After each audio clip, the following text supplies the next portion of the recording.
एक महत्त्वाची अपडेट समोर येते। अंबाबाई देवीचं दर्शन घेण्यासाठी आता गर्दी सध्या सुरू होते। तर सलग सुट्ट्या आणि नववर्षाचं स्वागत करण्यात आल्याचं या ठिकाणी पाहायला मिळतंय।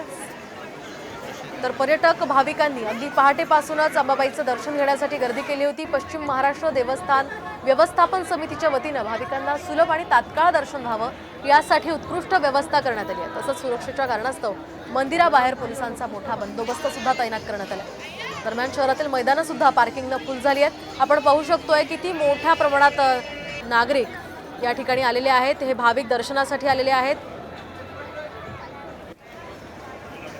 हो, लक्ष्मीच्या देवस्थानासाठी चालू आहे। रविवारी सर्वांची सुट्टी असते म्हणून वेळ काढून आलो आणि उद्या पहिला दिवस आहे ना, आज मुक्कामी आहे। उद्याचे दिवस पण दर्शन घेणार आहे, मग जाईल। म्हणजे नवीन वर्षाची शेवटचं वर्ष आणि पहिली म्हणजे नवीन वर्षाची सुरुवात हे 2 दिवस इकडे काढतो।